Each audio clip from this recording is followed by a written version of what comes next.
Programme time line से गॾु आऊं आहियां असद मुमताज़। नाज़रीन, एक पासे असां ॾिसूं था पिया त हुकूमत जा इतिहादी उन खां नाराज़ आहिनि ऐं उन खां अलॻि थियण जो इशारो पिया ॾियनि। पहिरियां काफ लीग, पोइ MQM ऐं हाणे फंक्शनल लीग बि हुकूमत खां नाराज़ आहे, बल्कि फंक्शनल लीग त हिकदमि अॻिते हली हुकूमत खां लातालगी जो इज़हार कयो आहे। ॿिए पासे असां ॾिसूं था पिया त अपोज़िशन जूं पार्टियूं हाणे हिकु दफ़ो ॿीहर मुतहद थींदे नज़र अचनि पियूं। गुज़िरियल हिकु हफ़्ते खां वठी PP chairman Bilawal Bhutto Zardari opposition जी पार्टियुनि खे मुतहद करण में सरगर्म आहे। गुज़िरियल 2 ॾींहं अॻु में हुन पंहिंजो जेको डिनर कई, उन में अपोज़िशन जूं सभु पार्टियूं जमा थियूं ऐं अॼु हुन PDM जे सरबराह मौलाना फज़लुर रहमान सां मुलाक़ात कई आहे। सवाल इहो आहे त छा हिकु भेरो ॿीहर पीपल्स पार्टी PDM जो हिसो थींदी? अगरि हिसो थींदी त उहो हाणे कहिड़नि शर्तनि ते थींदी? उन शोकास जो छा थींदो जेको पीपल्स पार्टी खे जारी थियो? ऐं उन माफ़ी जो छा थींदो जेको PDM जे जनरल सेक्रेटरी शाहिद ख़ाक़ान चयो त पीपल्स पार्टी ऐं उन जे ॿियूं जेके धुरियूं आहिनि जिन्हनि SOP जिन्हनि उन वक़्त जा जेके मामला उन ते उन जी भंजड़ा कई ऐं उन खां पोइ उनखे माफ़ी वठणु घुरिजे। अॼु प्रोग्राम इन ते ॻाल्हाईंदासीं त अगरि अपोज़िशन जूं पार्टियूं मुतहद थियनि थियूं पियूं त उहे कहिड़े नुक़्तनि ते हूंदियूं। हिन वक़्तु असांखे प्रोग्राम में असांजे स्टूडियो में जॉइन कयो आहे शाह मोहम्मद शाह साहब। कंहिं तारीफ़ जा मोहताज न आहिनि, मुस्लिम लीग नून सिंध जा सदर आहिनि, सीनियर सियासतदान आहिनि। उन सां गॾोगॾु निसार अहमद खोड़ो साहिबु हूंदो, सीनियर वज़ीर रहिया आहिनि सिंध हुकूमत में ऐं हिन वक़्तु पीपल्स पार्टी सिंध जा सदर आहिनि, सीनियर सियासतदान आहिनि। उन सां गॾोगॾु हूंदो फिरदौस शमीम नक़वी साहिबु, पाण मरकज़ी अॻवान आहिनि तहरीक इंसाफ़ जा ऐं अॻूणा अपोज़िशन लीडर आहिनि। शाह मोहम्मद शाह साहिबु, अव्हां खां प्रोग्राम जो आगाज़ कयूं पिया। महिरबानी। छा हिकु दफ़ो ॿीहर PDM मुतहद थींदी ऐं पीपल्स पार्टी खे PDM पाण जे वेझो आणींदी, गॾु ॿीहर शमूलियत इख़्तियार कंदी? ठीकु आहे, बिस्मिल्लाह रहमान रहीम। असद बाबा, तुंहिंजी महिरबानी असांखे गॾु कयो अथई। ईअं तो गॾु कयो आहे जीअं असीं सभु PDM में गॾु पिया थियूं, असीं बि गॾु आहियूं। मुंहिंजो अर्ज़ु हीअ आहे त इहो तव्हांखे हर दौर जी सियासत खे ॾिसणो पवंदो, चाहे मां तारीख़ में हलियो वञा पोइ त डिघो न थिए। जी, मूंखे यादि आहे हिन मुल्क जा वॾा वॾा इतिहाद ठहिया आहिनि। तव्हांखे यादि हूंदो बेगम नुसरत भुट्टो साहिबु आहे, जी, ज़ुल्फ़िकार अली भुट्टो, शहीद ज़ुल्फ़िकार अली भुट्टो फांसी जे तख़्तेदार ते चढ़ी वियो। पर मोहतरमा बेगम नुसरत भुट्टो MRD लाइ हर उन पार्टीअ जे दर ते वेही, हर उन पार्टीअ पर जेके सख़्तु भुट्टे साहिब जो मुखालिफ़ हुआ। ऐं पोइ इन खां अलावा इहे त थियो एयर मार्शल असगर ख़ान बि MRD में शामिलु थियो। इन हद ताईं सभु माण्हू, यानी इहो मूंखे यादि आहे त इन क़िस्म जी सियासत में थींदो आहे त वॾे मक़सद ख़ातिर इहे नंढिड़ियूं शयूं विसारणियूं पवंदियूं आहिनि। अच्छा, असांजो वॾो मक़सदु हिन मुल्क जो अंदरि हिकिड़ी जमहूरी राज हुजे, पार्लियामेंट जी बालादस्ती हुजे। इन जे लाइ असीं सभु गॾु हुआसीं। PDM अलाइंस आहे, PDM गॾु ठाहे अथऊं, गॾु ठाहियूं, गॾु रहंदासीं, गॾु हूंदासीं। पोइ भला जेको शोकास जारी थियो उन शोकास खे हाणे छा चइजे? शोकास ॾियण जी ज़रूरत कान हुई। मुंहिंजी पार्टी सीनियर माण्हू ॾिनो आहे, इतिहाद में शोकास कोन ॾिबो आहे। इतिहाद में ॾिबो पार्टीअ में, मां का डिसिप्लिन जे ख़िलाफ़ु मूंखे अची सघंदो। उहो इशू थियो, उहो राति गई बात गई, बसि। माना हाणे माफ़ी वारो मुतालबो बि ख़तमु? माफ़ी छा जी, पार्टी पॉलिटिक्स, हुनजी पंहिंजी पार्टी आहे, असांजी पंहिंजी पार्टी आहे, PMLN जी पंहिंजी पार्टी आहे। अलायंस में अलायंस जो जेको हिकु हद ताईं प्रोग्राम आहे, उन जा हिकिड़ा एजेंडा पंहिंजे 8 मुतालबा आहिनि, उन ते असांजो अलायंस आहे। ठीकु आहे, उन ते आहे इरादो। ठीकु आहे। अच्छा निसार साहिबु, साईं शाह मोहम्मद शाह त चए पियो त शोकास जी हाणे का अहमियत न आहे रही, की पहिरियां माफ़ी वारी मुतालबो हो उहो बि ख़तमु थी वियो आहे, त पोइ हाणे इहो सम्झिजे त पीपल्स पार्टी PDM जो हिसो थी चुकी आहे?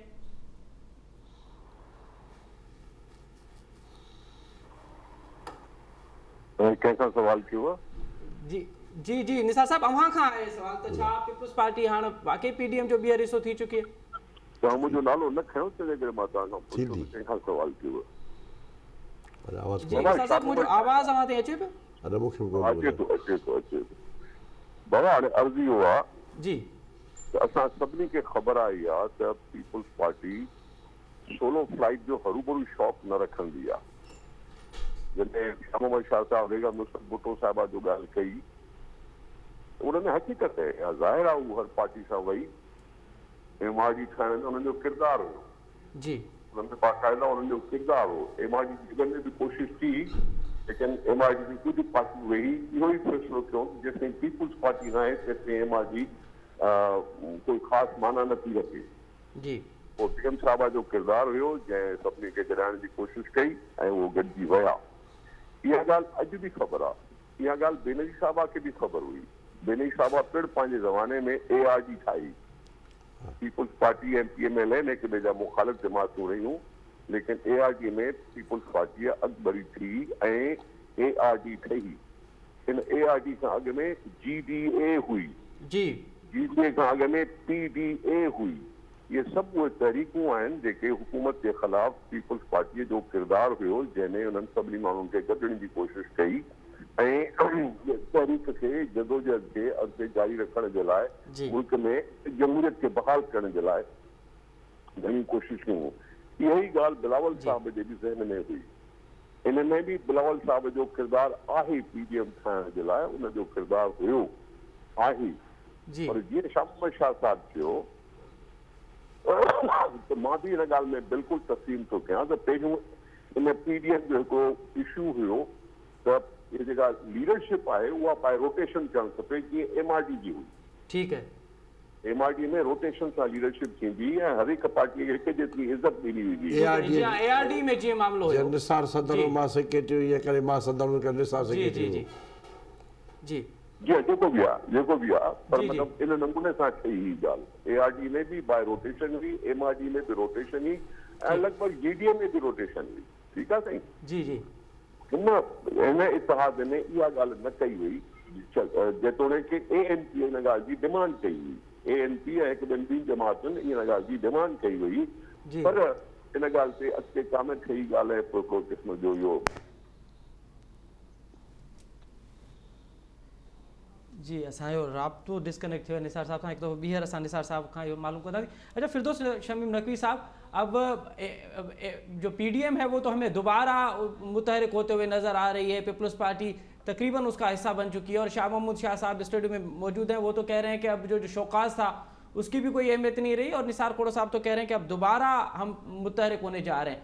एक तरफ अपोजिशन की जमातें मुतहद होते हुए नज़र आ रही हैं, दूसरी तरफ आपके जो इत्तेहादी हैं वो आपसे अलग होते हुए नाराज़ होते हुए नज़र आ रहे हैं। तो कैसे फेस करेगी हुकूमत अब अपोजिशन के इस मुतहरिक होने में और अपोजिशन जो टफ टाइम देने जा रही है हुकूमत को?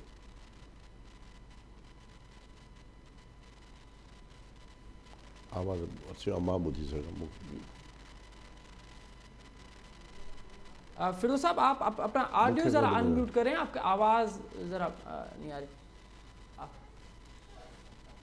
मूला आवाज़ कर रहा है। जी जी जी फिरदौस साहब आवाज आ रही है भाई? जी जी अब आ रही है। जी जी जी मैं अर्ज ये कर रहा था कि जमहूरी तकाजे हमेशा ये होते हैं कि आप उस वक्त तक इक़्तिदार में रहते हैं जब तक आपके पास मेजॉरिटी होती है। ठीक है, अब हमारे पास नहीं रहेगी तो आप दोबारा इलेक्शन कॉल कर लेंगे, उसमें कौन सी परेशानी की बात है। अब आपके पास फिर अपना मुकदमा लेके जाएंगे।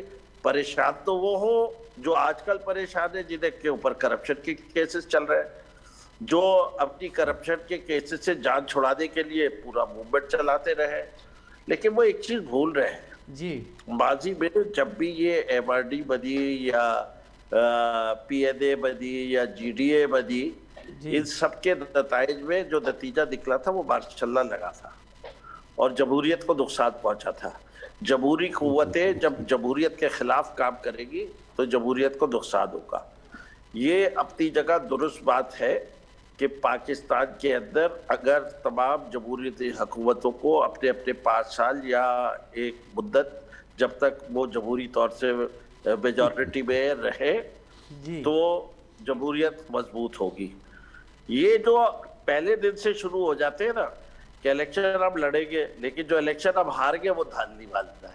ये कमाल की बात है ना। सिंध में हम हुकूमत बनाएंगे लेकिन इलेक्शन जो है वो धांधली वाले। भाई तो सिंध में तुम्हें पहले दिन हुकूमत ही नहीं बनानी चाहिए। हम इन असेंबलीज से एग्री नहीं करते, हम रिजाइन करेंगे, लेकिन हम रिजाइन नहीं करेंगे। वाह भाई, ये कौन सा डबल स्टैंडर्ड। या तो सब दिसंबर में रिजाइन कर रहे थे, लेकिन जब रिजाइन करने का वक्त आया तो सब पीछे हट गए। ये मुल्क से और जमहूरियत से और अवाम से जो मोहब्बत के दावे हैं कि ये नालायक है और ये है और वो है, वो सारा ढेर का ढेर हो जाता है जब अपनी हुकूमत छोड़ने की बात आती है। अच्छा, तो यही बुनियाद है कि पाकिस्तान पीपल्स पार्टी, पाकिस्तान मुस्लिम लीग, JUI ये रिवायती तौर पे एक जमात कभी नहीं थे, एक दूसरे के मुखालिफिन थे। और ये भानुमती का खुतबा कभी न पहले जुड़ा था न अब जुड़ेगा। अभी भी आप देख लीजिए सेनेट में सिर्फ लीडर ऑफ दी ऑपोजिशन चुनने में इसको इन्हीं ने एक दूसरे पे क्या जूतम बाजार की है। किस एक मामले पे जब कोई क्रिटिकल फैसला आया हो कि इन्हीं ने एक दूसरे के साथ दे के निकल गए हो। जिस जमात को जिस वक्त कोई फायदा उठाना था वो पता नहीं जो भी खलाई मखलूक या जिससे भी फायदा लेना चाहते वहां कॉम्प्रोमाइज करके पतली गली से निकल जाते। अच्छा फिरदौस साहब, तो आप ये जी, अपनी मफाद की सियासत कर रहे हैं और अच्छा। कोई सियासत का इनकी सियासत का कोई और दूसरा नाम। तो फिरदौस साहब, ये आपने जो फरमाया कि ये जब जमहूरी कुव्वतें गैर जमहूरी काम करेंगे, तो आपका क्या इशारा है कि पीडीएम क्या कोई गैर जमहूरी काम करने जा रही है? देखिए, पीडीएम ने रोजे अव्वल से बिलावल जरदारी साहब ने अब तक जो है इन 3 सालों में कोई 10 दफा कोई मार्च का अनाउंस कर चुके हैं इस्लामाबाद के ऊपर। जी, क्या हम हुकूमत को हटाने जा रहे हैं? क्यों हटाने जा रहे हो? ठीक है, ये तो आप उनकी हुकूमत को हर बार हटाने जा रहे होते। ठीक है, कभी कह के हटाते कि ये सिलेक्टेड है। भाई तो आप भी सिलेक्टेड हो ना। आप जीतते हो तो आप इलेक्टेड हो, दूसरा आदमी जीतते हैं और क्या मैं जीता हूं तो वो सिलेक्टेड है। ये कौन सा मेयार है? ठीक है शाह, ये दोहरा मेयार क्यों? जी शाह साहब, वहाँ फिरदौस मेमनकी जो मौके दो जॾहिं जॾहिं जमहूरी क़वतूं गैर जमहूरी कम थींदियूं आहिनि त मुल्क खे नुक़सानु थींदो आहे। ऐं जॾहिं असां खटूं था पिया त असां शुक्र अल्हम्दुलिल्लाह, मां ॾाढो ख़ुशि थियो आहियां। जी, मूंखे यादि आहे त जॾहिं मुल्क जी हिकिड़ी मुंतख़ब हुकूमत हुई, मुंतख़ब हुकूमत 2014 में जी, मुंतख़ब हुकूमत जे ख़िलाफ़, छा उहा गैर जमहूरी हुकूमत हुई? उहा इलेक्टेड हुकूमत हुई। उन हुकूमत जे ख़िलाफ़ खंदकूं खोटियूं वयूं, कफ़न ॿधा विया ऐं टीवीअ ते कब्ज़ो थियो। जी, टीवीअ ते पाकिस्तान टेलीविज़न ते कब्ज़ो थियो, थाणनि ते पुलिस, असांजे एसपी हिकिड़ो जूणे जो साहिबु उनखे कुटे नौजवान खे उनखे रतो छण कयो वियो। जी, ऐं अॼु जेको जमहूर जे नालो हणण वारा साहिबनि खे अॼु गैर जमहूरी कुवतूं यादि पियूं अचनि। असांखे कुझु कोन्हे, असीं गैर जमहूरी कुवत त सॼी ज़िंदगी मिले। जी, असांजी जहिड़ो गैर जमहूरी कुवतनि त सॼी ज़िंदगी रहियो ऐं रहंदो आयो। असीं वोट को इज़त ई न ठाहियूं, वोट खे इज़त ॾियो, उन जे पार्लियामेंट जी पालदस्ती हुजे। ऐं तॾहिं मूं त कोन चयो त वज़ीर आज़म को निकालो ॿाहिरि, घसीट को निकालो। इहो मोहतरम इमरान ख़ान साहिबु अॼु हिननि खे गैर जमहूरी थी यादि अचे। ॻाल्हि हीअ त अॼु कल्ह जी ॻाल्हि, कल्ह चोरी 2 दफ़ा वोट ते शिकस्त आहे, 2 दफ़ा बिलनि ते 2 दफ़ा शिकस्त।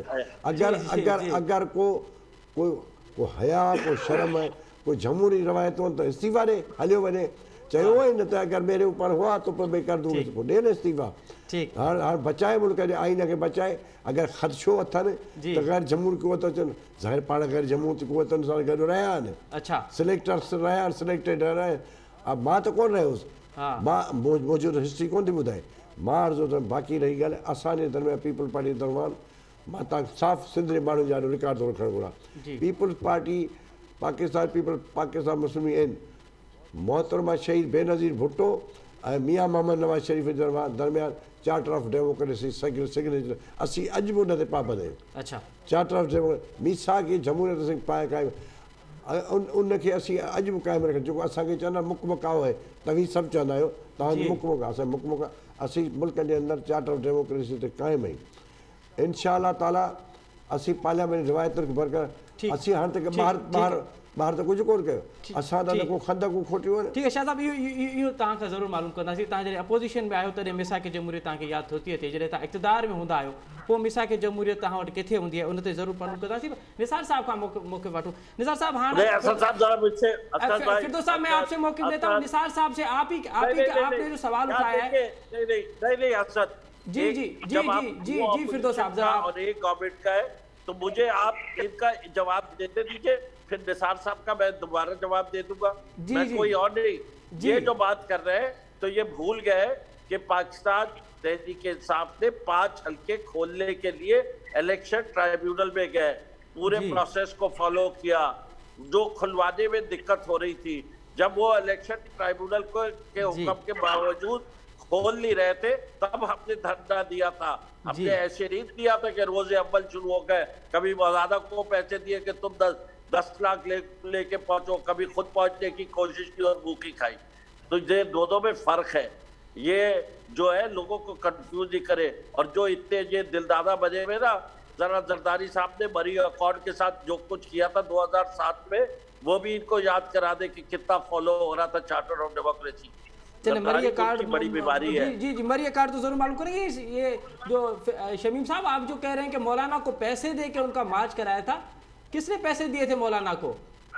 ये दोनों पार्टियां थे, सारे मीडिया में रिपोर्ट हुआ, मैं कोई कह रहा हूँ। ठीक है ठीक है। अच्छा 50-60 करोड़ रुपए है उनकी फंडिंग उन्हीं ने की है। जी जी जी पूरा आप हर मीडिया में जगह जगह सोशल मीडिया। जी जी जी फिरदौस साहब आपका मौक़िफ़ आ गया। जरा मैं निसार साहब से उनका मौक़िफ़ मालूम करूं। निसार साहब हाणे 3-4 सवाल उथारिया आहिनि फिरदौस शमीम नक़वी। हिकु त इहो त पीपल्स पार्टी कंप्रोमाइज़ करे सियासत पई करे, पीपल्स पार्टी पंहिंजे जेके सियासी उन जा मुफ़ाद उहा हासिल करण लाइ इन्हनि सभिनीनि खे इस्तेमालु पई करे। ॿियो हू पई चए त मौलाना जेको मार्च हो उहो अव्हां ऐं नून लीग पैसा ॾेई मार्च कयो। टियों त इहो मरिया कार्ड हो, उनजो छा थियो? कहिड़ो इतिहाद? मरिया कार्ड जेको मोहतरमा जेको आसिफ अली ज़रदारी ऐं नवाज़ शरीफ साहब जे विच में 2007 में थियो। उनमें ख़ैर उहा मूंखे मां डिटेल में पढ़ियो कोन्हे, मां उन ते कुझु घणो कुझु चई न सघंदो। मां चार्टर ऑफ डेमोक्रेसी ज़रूरु ॻाल्हाए सघां थो। जी जी पर ॻाल्हि ॿुधो जी। फिरदौस शमीम नक़वी साहब पाण कहिड़े मुंहं सां थो ॻाल्हियूं करे? हुन त पाण हिन हुकूमत खे चयो त इस हुकूमत को शर्म आनी चाहिए। उहे हुन खां अलाए छो विसरी विया आहिनि इहे स्टेटमेंट जेके हुन पाण खे पंहिंजे पार्टीअ जे लाइ अहिड़ा लफ़्ज़ इस्तेमालु कया हुया। जी ऐं उन छो कया आहे? छाकाणि त हुन अवाम खे मायूस कयो आहे। हुन अवाम खे मायूस कयो आहे। उन में केतिरा बि हू जेका उहा पार्टी जेका यू टर्न जे लिहाज़ सां मशहूरु थी चुकी हुजे, उहा टोटली अनरिलायबल हुकूमत हूंदी आहे। अनरिलायबल, उन ते कोई भरोसो न करे सघिजे। ऐं उन खां पोइ जेको बि उनजो क़दम आहे उहो अवाम जे मुखालफ़त में आहे, अवाम खे अज़ाब ॾियण जे लिहाज़ ते आहे। असां इन पार्टी में शामिल छा ठीकु ॻाल्हि कई त असां छो न उनजे लाइ असीं एजुटेशन कयूं, असीं छो न उहा जदोजहद कयूं जंहिंमें असां मुल्क जे अवाम खे इन अज़ाब मां बचाए सघूं।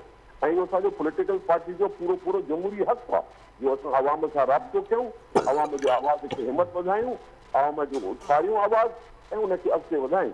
जी ॻाल्हि इहा न आहे त शमीम नक़वी साहब चवे बिलावल साहब तोड़ई जो पीडीएम जो ॾिसो हिक ॿिए ते इल्ज़ाम हणण सां का ॻाल्हि कोन थींदी आहे। फिरदौस शमीम नक़वी साहब खे मिड़ई खामखा जहिड़ो कराइणो आहे, कंहिंजे कतो वेठो ॻाल्हियूं करे त साईं कोई कंहिंसां पंहिंजी मसलत पसंदि। असां छाजी मसलत पसंदि थी आहे? जेकॾहिं सवाल कयूं त ॿियनि घणनि जा नाला निकिरंदा, तंहिंजे करे मां हुन ते वञणु नथो चाहियां। जी अच्छा निसार साहब हाणे जेको गुज़िरियल पीडीएम जो आहे कि इजलास थिया ऐं पीडीएम जेको गुज़िरियल टेन्योर में हिकु पीडीएम मुतहरिक रही, अव्हांजो इहो हुयो त बाबा असेंबलियुनि मां इस्तीफ़ाउनि वारो हिकु मुतालबो आहे, इन खां थोरो विथड्रा कजे ऐं मार्च कजे ऐं जेको ॿिया मामला उन ते बीहे। नून लीग जो फोकस हो त इस्तीफ़ा ॾिजे। हाणे अव्हां छा चवंदो त अव्हां फ़ैसिलो जी जी असांजे इस्तीफ़ा न ॾियण वारी ॻाल्हि अञा ताईं आहे। इस्तीफ़ा न ॾियण वारी ॻाल्हि अञा ताईं आहे। पीपल्स पार्टी अॼु बि क़ाइमु आहे हुन ते। हिकिड़ो मिंट त सही। जी जी जी असीं सोचे सम्झे इहो चयोसीं त इस्तीफ़ा जो ऑप्शन जेको आहे उहो लास्ट ऑप्शन जे तौर ते ज़हन में रखियो वञे। असीं तहरुक में अवाम खे गरमायूं ऐं मूंखे ख़ुशी थी पीडीएम कुझु न कुझु हिन ॻाल्हि ते अची वई आहे। पीडीएम हिन ॻाल्हि ते कुझु न कुझु अची वई आहे त हाणे इस्तीफ़ा जी ॻाल्हि करणु हुननि छॾे ॾिनी आहे। ऐं अॼु चवनि था त साईं फलाणे हंध ते बसि नो कॉन्फिडेंस आणियूं, फलाणे हंध ते नो कॉन्फिडेंस आणियूं। इहा जेकॾहिं रियलाइज़ेशन थिए थी त वधीक बहितर ॻाल्हि थींदी। असांखे पंहिंजा लाइन क्लियर रखणु खपे। ॾिसो इहो न थींदो आहे त PMLN उहा हुकूमत जी मुखालिफ़ हुजे लेकिन साईं बलूचिस्तान में हुकूमत में गॾु वेठी हुजे, इहो कमु न थींदो। ईअं इहा ॻाल्हि बि कोन थींदी त जेको आहे उहो हुकूमत जे मुखालिफ़ हुजे लेकिन सिंध में साईं ॿिया इतिहादनि सां गॾु वेठी हुजे जंहिंमें हुकूमती इतिहाद बि आहिनि, जंहिंमें हुकूमती DDA आहे, जंहिंमें PTI आहे, उन्हनि सां गॾु वेठी हुजे जेको आहे। इन नमूने सां सियासत अवाम खे कॉन्फिडेंस न ॾियारींदी। ठीकु है, अवाम खे कॉन्फिडेंस ॾियारणो आहे। छाकाणि जो हिकिड़ो दफ़ो अवाम खे धक्को आयो आहे, लॉन्ग मार्च जो चई पोस्टपोन कयो वियो आहे, माण्हू मायूस थिया। हाणे उहो सभई कॉन्फिडेंस वरी बहाल करण जे लिहाज़ सां कुझु ॻाल्हियूं वाज़िह थियणियूं पवंदियूं, वरी करणियूं पवंदियूं। मां सम्झां थो ॾिसां मोहम्मद शाह साहब मुंहिंजी हिन ॻाल्हि जी मुखालिफ़त कोन कंदो त PMLN पंजाब में मुखालिफ़त करे ऐं KPK में हुकूमत में गॾु वेठी हुजे। अॼु सूरत हाल उहा न आहे। इमरान खान की हुकूमत पोलराइजेशन पैदा कई आहे, डिवाइड कयो अथई क़ौम खे जेकॾहिं डिवाइड कयो अथई त पोइ असां बि ॾेखारियूं त वाक़ई असां डिवाइडेड थिया आहियूं ऐं हाणे तुंहिंजो मुक़ाबिलो आहे। ठीक है, ठीक है। अच्छा शाह साहब अवां ये बुधायो तो निसार साहब एक मिनट देखिए मैं आपसे पहले कह चुका हूं। जी शमीम एक साहब आदमी फिर आप पहले मुझसे इनका जवाब दे लें, फिर आप दोबारा चले शमीम साहब आप बताएं, फिर मैं फिर तो जी देखिए शाह साहब से सवाल निसार साहब जवाब मुझे 14 साल से पाकिस्तान पीपल्स पार्टी हुकूमत कर रही है, किस एरिया के ऊपर ये बात करना चाहिए? पानी पे बात करेंगे कि सुबह सिंध में पानी के हालात क्या रहे, हेल्थ की बात करेंगे, एजुकेशन की बात करेंगे, मास ट्रांजिट की बात करेंगे, एग्रीकल्चर की बात करेंगे, किस एरिया की बात करेंगे? उम्मीदों पे कौन पूरा उतरा है या नहीं उतरा?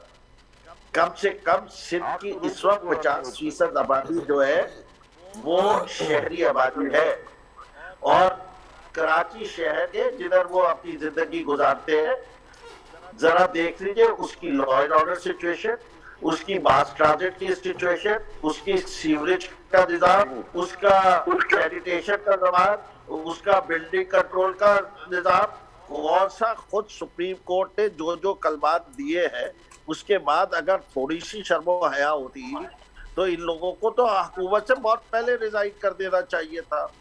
तो और जहां तक बात कर रहे हैं कि वैसे के नाकाम हो गए या बदनाम हो गए, तो मेरे ख्याल से पाकिस्तान की तारीख में किसी पार्टी के चेयरमैन के साथ परसेंटेजेस नहीं यूज हुई जो पाकिस्तान पीपल्स पार्टी के चेयरमैन के साथ यूज। ठीक है, ठीक। अगर थोड़ा बहुत भी होती शर्म या होती तो वो चेयरमैन से हट जाते। ये जो इनके यहाँ की मरूसी सियासत है जिसको ये बड़े आराम से जस्टिफाई करते हैं कि जब तक ये भुट्टो का नाम नहीं लगाएंगे तो इनका कोई चेयरमैन नहीं बनेगा। ये पाकिस्तान की जमहूरी सियासी जमात है, शरीफ नहीं होगा तो चेयरमैन वो पार्टी नहीं बन सकता। ये पर्ची वालों को चेयरमैन बना के ना कोई तजर्बा ना कुछ, ना आज तक 1 रुपया कमाया और ये अपने सर पे बिठाने को तैयार है। मेरे ख्याल से पूरा पाकिस्तान ये करने को नहीं तैयार। फिरदौस साहब आपने जो सवाल उठाए वो हम जरूर निसार साहब से उसके जवाब मालूम करेंगे और खुद शाह महमूद शाह साहब से भी सवाल करेंगे कि अब चले पीपल्स पार्टी का तो ये था कि आप जो है वो इस्तीफा ना दें, इन्होंने कहाँ इस्तीफा दिए हैं और ये पंजाब की हुकूमत है वो अब नून लीग और पीपल्स पार्टी उस हवाले से क्या फार्मूला अख्तियार करते हैं, ये तमाम सवाल पूछेंगे। लेकिन आप हमारे साथ ही रहिए, यहाँ एक वक्त हुआ है छोटे से ब्रेक लेते हैं और ब्रेक के बाद प्रोग्राम में दोबारा शामिल। नज़री प्रोग्राम एक दफ़ो ॿीहर के भलीकार वक़्फ़े खां में असां ॻाल्हाए रहियासीं त पीपल्स पार्टी एक दफ़ो ॿीहर PDM जो हिस्सो पई थिए ऐं हुन ते तफ़सीली ॻाल्हि हुई नून लीग पीपल्स पार्टी ऐं नून लीग ऐं PTI जो मौक़िफ़ जी वक़्फ़े खां में सवाल उथारिया फिरदौस शमीम नक़वी साहब त जॾहिं वफ़ाक़ी हुकूमत के ख़िलाफ़ पीपल्स पार्टी ऐं नून लीग एहतजाज कंदी तो ख़ुद सिंध जी जेका कारकर्दगी है उन ते पीपल्स पार्टी जो कहिड़ो रद्द अमल हूंदो, एग्रीकल्चर जा मामला के थियनि, तालीम जा मामला के थियनि, हेल्थ के थे है, ॿिया मामला के थियनि, उन कारकर्दगी ते पीपल्स पार्टी जो छा स्टैंड हूंदो इहो ई मालूम कयूं था पिया। निसार साहब जेके सवाल उथारिया फिरदौस शमीम नक़वी साहब मां सवाल ॿुधा, छा जवाब ईंदो पीपल्स पार्टी जी कारकर्दगी ते? पीपल्स पार्टी टियों दफ़ो इलेक्शन में वास्ट मेजॉरिटी सां खटी आई आहे, ठीकु आहे, ऐं उन वास्ट मेजॉरिटी के पुठियां के सबब हूंदा कारकर्दगी जा जी के सबब हूंदा त सिंध में पीपल्स पार्टी मज़बूत आवाज़ थी सघे थी। ॿियो कुझु हुजे न हुजे, तव्हांखे यादि हूंदो त हिकिड़ी ग़रीब औरत भुट्टे साहिब खां सवाल सिधो थो करे छॾियो त भुट्टा साहिब तूं असांखे छा ॾिनो आहे? त भुट्टे साहिब जवाबु ॾिनोसि त भेण ॿियो कुझु न मिलियो हुजे, घटि में घटि एतिरी हिमत त तोखे मां ॾियारे इहा जो तूं मूंखे सवाल करे थी। जी त अॼु पाकिस्तान जे माण्हुनि खे अहसासु आहे त कहिड़ी पार्टियूं आहिनि जेके जमहूरियत जे लाइ घणो कुझु करे चुकियूं आहिनि। इहा ई ॻाल्हि सिंध जे अवाम में बि मौजूदु आहे त हा सिंध जो मज़बूत आवाज़ पीपल्स पार्टीअ में आहे, असां हर इशू ते क्लियर आहियूं। बाक़ी रही ॻाल्हि कारकर्दगी जी त कारकर्दगी जेकॾहिं ख़राबु हुजे त असांखे अॻे खां वधीक मेंबर खटी न अचनि मुंहिंजा साईं, छो खिलण जी कहिड़ी ॻाल्हि आहे? जी केरु खिलियो इहो? जी सर फिरदौस शमीम नक़वी साहब टहक ॾिनो कारकर्दगी देखिए बात सुने, मैं आपकी बात से हंसा नहीं था, मैं आपकी बात से हंसा नहीं था। पार्टी के वजीर थे जिन्होंने कराची में 10,000 बसों का वादा किया था आज से 8 साल पहले। उसके बाद उवैस कादिर शाह ने पिछले साल वादा किया था 2000 हमने आपसे दुश्मन नहीं किया था। जिसने वादा किया था कि शहर कराची में मैंने आप जी शमीम साहब मैं आता हूं दोबारा आपसे आपका मौक़िफ़ जरूर मालूम करूंगा, तफसीली मौक़िफ़ मालूम करूंगा। निसार साहब को जरा बात मुकम्मल करने दे। जी निसार साहब, गलत क्या नहीं है, देखिए ना बात सुनिए, अगर वो चाहते हैं कि हम आपको किसके दौर में हो रहे हैं। फिरदौस साहब मैं आपके पास दोबारा आता हूँ। फिरदौस साहब मैं आपके पास दोबारा आता हूँ। निसार साहब को जरा बात मुकम्मल करने दें। 20 लाख फिरदौस साहब, शामू शाह साहब, फिरदौस शमीम नकवी साहब ऐं निसार खोड़ो साहब जो मां ॻाल्हियूं ॿुधियूं, इहो ॿुधाइजो जेको मिसाक जमहूरियत जी अवां ॻाल्हि कई, अवां जॾहिं ॿई पार्टी पीपल्स पार्टी ऐं नून लीग जॾहिं इक़्तिदार में हूंदा आहियो त अव्हांखे मिसाक जमहूरियत खां परे छो आयो, ऐं हींअर अवां अपोज़िशन में आहियो त अव्हांखे मिसाक जमहूरियत यादि छो पई अचे? ॾिसो तव्हांजो सुवालु मूंखे त पहिरीं नकवीअ सां ॻाल्हाइणो, नकवी जेको सुवालु कयो नकवी साहब ते बि सुवाल ते तव्हां जवाबु ॾियो। नकवीअ जो सुवालु अर्ज़ु हीअ ॻाल्हि हीअ पहिरीं पुछो तव्हां हिकिड़ी ॻाल्हि, मां सिंध जे माण्हुनि सां मुखातिबु आहियां। जी मीसाकी जमहूरियत असांजी हुकूमतुनि जे दरमियान बि रही आहे। असांजे मीसाकी जमहूरियत मेन पॉइंट आहे जेका जंहिं बि पार्टीअ खे मैंडेट मिलंदो उहा पंहिंजो टाइम पूरो कंदी, उहा टाइम पंहिंजो पूरो करे का ॿी पार्टी उनखे कान केराईंदी। इहो त असां करे ॾेखारियो। जॾहिं असांखे मैंडेट मिलियो त असांजे मैंडेट जे ख़िलाफ़ु पीपल पार्टी ॿियूं पार्टियूं असांजे हाउस जे अंदरि गॾु आहे। ठीकु आहे, बिल्कुलु सॼे हाउस जे अंदरि गॾु आहे। जॾहिं हाउस घेरे पियो जनाब तहरीक नाइन साहब जे ज़माने में, तॾहिं असीं सभु उते मीसाकी जमहूरियत अमल पियो कयो। ऐं असां बे मीसाकी जमहूरियत कॾहिं बि किथे बि हिननि खे हुकूमत करण गैर जमहूरी रवैयो इख़्तियार कोन कयो, न गैर जमहूरी क़ुवतुनि सां को हथु मिलायो। असां मीसाकी जमहूरियत क़ाइमु आहे। तव्हांजो सुवालु हाणे मां चवां थो ॿी ॻाल्हि। पहिरीं ॻाल्हि आहे मां नकवी साहब सां मुखातिबु थियणु घुरिजे। नकवी साहब, सुवालु हीअ आहे त हींअर डिस्का जी इलेक्शन ते, डिस्का जी इलेक्शन यादि आहे तव्हांखे? तव्हां मूंखां कोन पुछो न इलेक्शन कमीशन कयो आहे। डिस्का जी इलेक्शन ते साम्हूं अची साफ़ त धांधली कयूं, माण्हू खयूं, सभु शयूं, त पोलिंग एजेंट ग़ाइबु थी विया, पोलिंग स्टाफ ग़ाइबु थी विया। त पोइ इमरान ख़ान जो केॾांहुं वियो? अगरि मेरे ऊपर कोई इल्ज़ाम में इस्तीफ़ो ॾे, बाबा को शर्म को हया आहे? इमरान ख़ान त इक़्तिदार सां ईअं चपटियो रहंदो, बसि इहो इक़्तिदार छॾण वारो न आहे। हीअ इक़्तिदार जो बुखियो माण्हू आहे। ऐं अॼु माण्हुनि खे छा ॾिनो? मां तव्हांखां थो पुछां, चाहे यूटिलिटी स्टोर जी ॻाल्हि, मां तव्हांखां पुछां, हीअ निसार खे सम्झ मां तव्हांखे ॿुधायां, यूटिलिटी स्टोर जेका ग़रीब अला आहे न, यूटिलिटी स्टोर जेका कंहिंजे मातहत आहिनि? कहिड़ी मिनिस्ट्री? मिनिस्ट्री वफ़ाक़ जी प्रोडक्शन इंडस्ट्रीअ जे। अॼु यूटिलिटी स्टोर ते खंड जी क़ीमत छा आहे? यूटिलिटी अटो जी क़ीमत, यूटिलिटी ऐं जनरली दुकाननि जी ॻाल्हि कोन्हे। यूटिलिटी स्टोर खंड जी क़ीमत छा आहे? यूटिलिटी स्टोर ते गैस जी क़ीमत छा आहे? माचीस ताईं यूटिलिटी स्टोर महांगो आहे। पोइ यूटिलिटी स्टोर कहिड़ी ख़्याल जाने? हिन ख़ैरात गाह ठाहे छॾे, पनाह गाहियूं ठाहियूं आहिनि। मां इहो त पुछणु घुरां त छा हिन बाक़ी ग़रीबनि खे छॾियो आहे? अटो महांगो, सभु शयूं महांगो। हाणे त डीज़ल में चवंदो हो न, इमरान ख़ान चवंदो हो न कि अगर पेट्रोल महंगा होता है तो इसका मतलब वज़ीर अज़म चोर है। अगर फलां शहर अगर डॉलर बढ़ता है तो आज मैं पूछता हूँ नकवी साहब, आज का वज़ीर अज़म चोर है या नहीं? कि आज उसने पेट्रोल महंगा किया, डीजल महंगा किया, गैस, अभी गैस की शॉर्टेज है, गैस की शॉर्टेज है। उसके ज़िम्मेदार के जब हम LNG बना रहे थे तब ये चीख रहे थे, वही LNG आज काम आ रही है। मैं अर्ज़ कर रहा हूँ, मां अर्ज़ु कयां, मुंहिंजो अर्ज़ु हीअ आहे, तव्हां जेको चयो मां वरी सुवाल जो जवाबु तव्हांखे हिकिड़ो ॾेई थो वञणु घुरां। इत्तेहाद अॼु पंहिंजा मरसल, हर पॉलिटिकल पार्टीअ जो पंहिंजो मंशूर हूंदो आहे। हर पॉलिटिकल पार्टी पंहिंजे मंशूर, असांजो हिक ॿिए सां इलेक्शन बि थियूं ऐं थींदियूं बि। पीपल्स पार्टी असांजे दरमियान इलेक्शन थियूं बि आहिनि, थींदियूं बि रहियूं आहिनि। असां हाणे ताज़ो कैंटोनमेंट में हिक ॿिए साम्हूं विढ़िया आहियूं। मां अर्ज़ु थो कयां इत्तेहाद जो पंहिंजो, इहो असांजे इत्तेहाद ते स्टेप बाय स्टेप असीं कदम खणंदा। मिसाल जे तौर तव्हां चयो